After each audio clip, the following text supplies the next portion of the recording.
रांची की निवासी अनीता कुमारी जो शुरू से ही चाहती थी कि वह गरीबों की सेवा करे।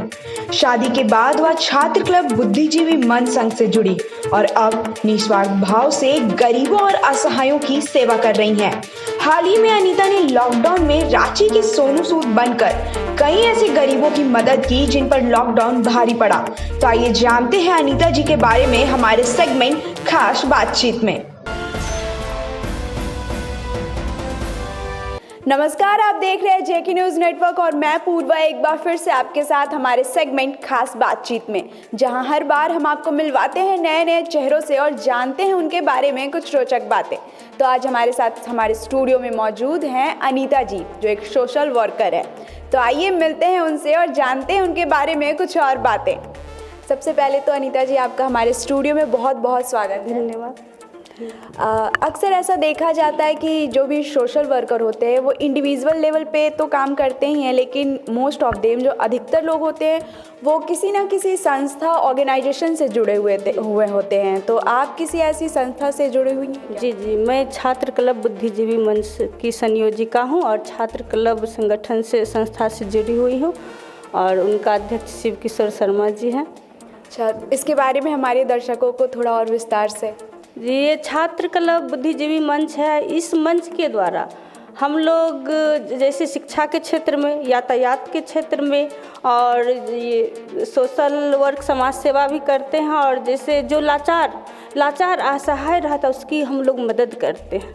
अच्छा, बहुत ही बढ़िया बात है ये। तो आपको इस संस्था के बारे में कैसे पता चला और कब आप इस संस्था से जुड़ी?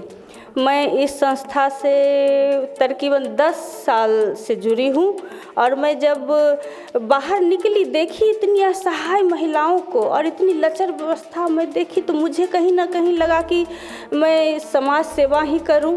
और मैं सोची अकेले तो चना बाहर नहीं फोड़ता, तो इसीलिए मैं सोची किसी संस्था से जुड़ के मैं करूं। तो मुझे ये छात्र क्लब में जब शर्मा जी से मिली तो कहीं ना कहीं लगा कि ये संस्था बहुत ही हेल्पफुल है, तो मैं इनसे जुड़ी और इनके साथ आगे बढ़ी और निरंतर बढ़ ही रही। जी बिल्कुल, समाज सेवा से बड़ा और कोई भी कार्य नहीं होता।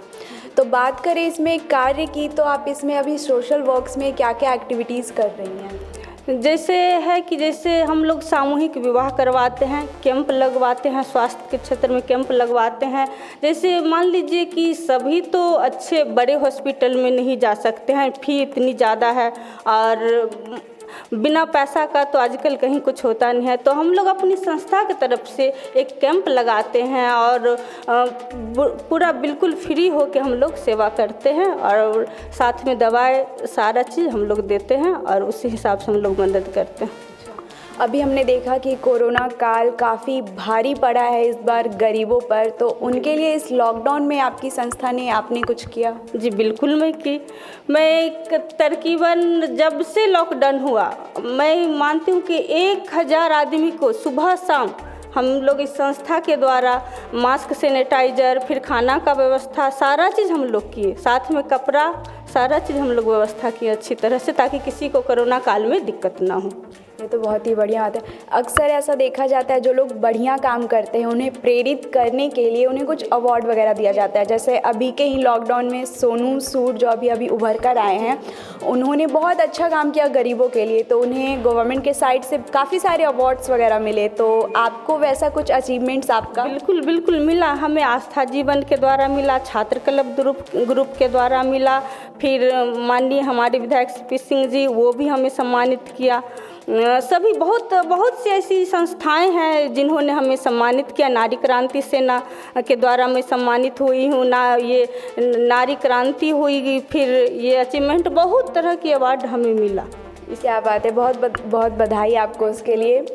इसके बाद आप जैसा कि मैरिड हैं, आपके बच्चे भी होंगे, तो आप अपने घर गृहस्थी के अलावा ये सब कार्य के लिए कैसे एक्स्ट्रा टाइम निकाल लेती हैं? मैम मैनेज तो करना ही पड़ता है, बच्चे हैं घर में तो मैनेज करना ही पड़ता है, लेकिन कहीं ना कहीं मुझे लगता है कि आप अगर सक्षम हो तो समाज के लिए कुछ करो और मुझे इसमें खुशी मिलती है। मैं चाहती हूँ कि अगर आप सक्षम हो तो तन मन धन से आप समाज सेवा से बड़ा कोई खुशी से हमको ज़्यादा नहीं मिलती है, इसीलिए मैं टाइम एडजस्ट करती हूँ और समाज सेवा करती हूँ।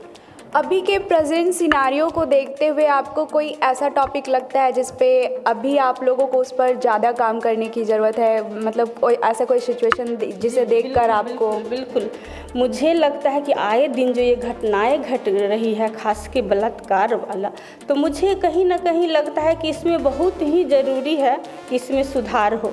देखिए, हम लोग इसको किस तरह से सुधार किया जाए, इस पे मैं बोलना चाहूँगी कि पहले तो आप नशा मुक्त भारत बनाइए, और बहुत ही ज़रूरी है। नशा के द्वारा 85% हमको लगता है कि बलात्कार का कांड होता है। और हमारे देश की लचर कानून व्यवस्था आप देख ही रहे हैं, लचर कानून व्यवस्था किस रूप से, ऐसा नहीं है कि सब जगह है, लेकिन फिर भी इसमें सुधार करना ही होगा। और अपनी बेटियों को ये शिक्षा, ऐसी शिक्षा दे कि हाँ, तुम कमज़ोर नहीं हो, अबला नहीं हो, तुम अपने आप में सशक्त रहो और अपनी रक्षा स्वयं करो। जैसे हम स्कूल वाले से भी मांग करेंगे, चाहे सरकारी स्कूल हो चाहे प्राइवेट, जैसे कुंफू कराटे की शिक्षा दी जाए, साथ में अपनी घर परिवार से ही शुरू होती है, घर परिवेश में भी ऐसी शिक्षा आत्मरक्षा की दिया जाए ताकि आप अपनी रक्षा करो। और ये तो बहुत ही बढ़िया बात कहा मैम आपने। लड़कियों, आप कमज़ोर नहीं हो, आप खुद में सशक्त बनो और अपनी रक्षा स्वयं करो। तो मैम, इसी के साथ अंत में उन महिलाओं के लिए एक संदेश जो शादी के बाद शायद खुद ही के घर गृहस्थी में, बच्चों में, पति में, ये सब में बिज़ी इन्वॉल्व हो जाती है और जो एक्स्ट्रा अपना पैशन वगैरह होता है, एक्टिविटीज़ वगैरह, उसमें इन्वॉल्व नहीं हो पाती और उनको छोड़ ही देती हैं।